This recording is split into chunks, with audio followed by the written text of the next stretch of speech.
NEET का जो paper leak हुआ है, तो ये पहली बार लीक नहीं हुआ है, आज से 2 वर्ष पहले भी हुआ था।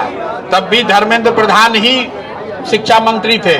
उन्होंने कहा था आगे फिर से पेपर लीक नहीं होगा, लेकिन फिर से लीक हुआ है और अभी तक जवाब नहीं दे रहे हैं। आपके जानकारी के लिए और बिहार के लोगों को बता दें, जब चुनाव हो रहा था, यही धर्मेंद्र प्रधान है जो बिहार में जन स्वराज के प्रत्याशियों का खरीद फरोख्त कर रहे थे। हमने उनका फोटो जारी किया है। जन स्वराज के उम्मीदवारों को डराना, धमकाना, उनको खरीदना, यही काम ये कर रहे थे। तो मेरे भाई, प्रत्याशियों का खरीद फरोख्त करते करते अब शायद प्रश्न पत्र का भी खरीद फरोख्त करना शुरू कर दिए हैं। सर,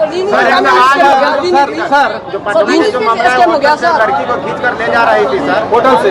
जो पटना में घटना हुई है, वो जंगल राज के नाम पर वोट लेने वालों के मुंह पर चमाता है, क्योंकि ये उसी जंगल राज की आहट सुनाई दे रही है जब हम लोग सुनते थे कि दिन दहाड़े लोगों के साथ इस तरह का कुकृत्य होता है। किसी पिता के सामने पटना, बीचों बीच पटना में होटल से किसी लड़की को रात में होटल के कमरे से खींच लिया जाता है, और ये तब जब उन लोगों की सरकार है जो जंगल राज का भय दिखाकर वोट लिए हैं। तो उनको समझना चाहिए, सम्राट चौधरी को बताना चाहिए कि जिन गरीबों के घर पर बुलडोजर चलवाए हैं, तो भैया उस होटल पर बुलडोजर क्यों नहीं चलवा रहे हो?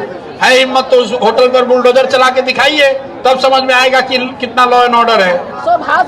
रूस और ईरान से जब तेल सस्ता मिल रहा है, तो कहीं और से तेल महंगा खरीद कर भारतीयों को इतना महंगाई में क्यों? तेल महंगा इसलिए हो रहा है क्योंकि अगले 6 महीना कोई चुनाव नहीं है। चिंता मत कीजिए, चुनाव आएगा, तेल का भाव रुक जाएगा। अभी बंगाल में चुनाव था, तेल का भाव रुका हुआ था ना। बंगाल में चुनाव खत्म हुआ, हर दिन 3 रुपये 4 रुपये तेल का भाव बढ़ रहा है।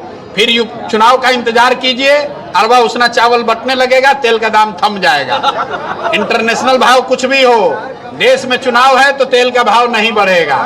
अगर चुनाव नहीं है तो भाव इंटरनेशनल कम भी हो जाएगा, तो भी आपको हमको ज्यादा ही देना पड़ेगा पैसा।